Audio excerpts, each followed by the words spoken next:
Baik, sebelumnya Assalamualaikum warahmatullahi wabarakatuh. Perkenalkan, nama saya Wahyu Destianda. Nomor induk mahasiswa saya L1A1200019. Saya dari kelas R002B, Prodi Kehutanan, Fakultas Pertanian, Universitas Jambi. Baik, di sini saya akan menyampaikan tugas bahasa Indonesia, yaitu yang pertama, pengertian dari fungsi dan kedudukan bahasa Indonesia. Yang kedua, apa hakikat bahasa Indonesia baku dan tidak baku. Dan yang ketiga, ciri-ciri bahasa Indonesia baku dan tidak baku.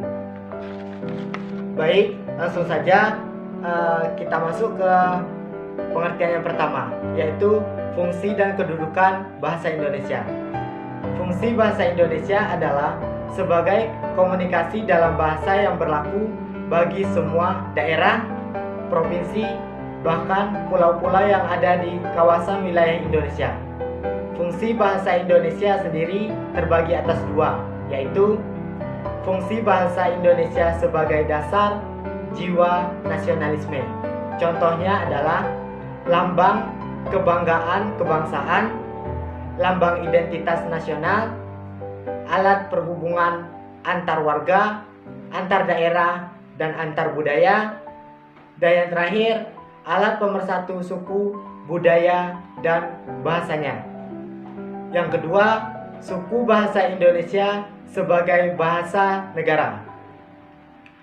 Contohnya adalah bahasa resmi kenegaraan, bahasa pengantar dalam pendidikan, alat perhubungan dalam tingkat nasional, alat pengembangan kebudayaan, ilmu pengetahuan, dan teknologi.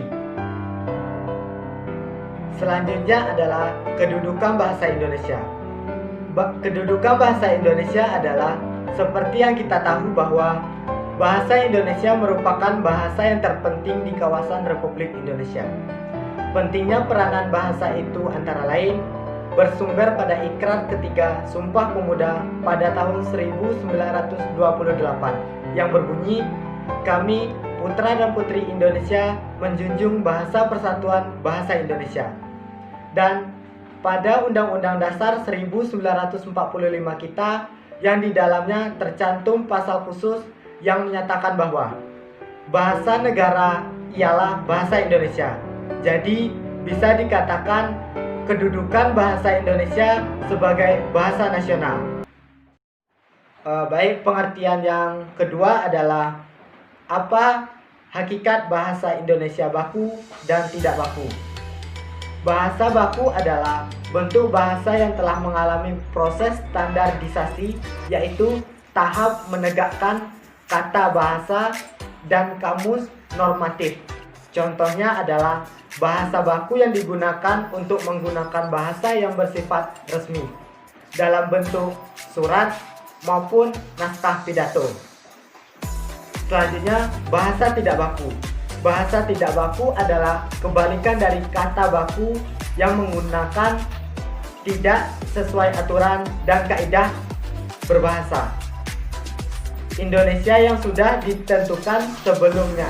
Contohnya, bahasa yang tidak baku saat kita melakukan diskusi, berbicara atau berbincang dengan teman dan orang tua. Baik, yang ketiga adalah ciri-ciri bahasa Indonesia baku dan ciri-ciri bahasa Indonesia tidak baku. A. Ciri-ciri bahasa Indonesia baku. 1. Bentuknya tetap dan tidak mudah berubah. 2. Tidak terpengaruh bahasa asing ataupun daerah. 3.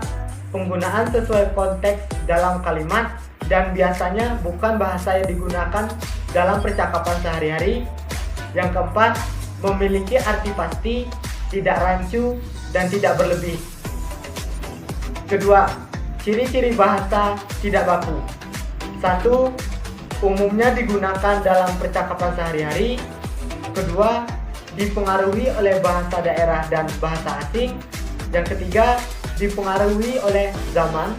Yang keempat, bentuknya mudah berubah. Baik, Mungkin hanya itu yang bisa saya sampaikan. Lebih dan kurangnya saya mohon maaf. Saya akhiri dengan wabillahi taufiq wal hidayah. Wassalamualaikum warahmatullahi wabarakatuh.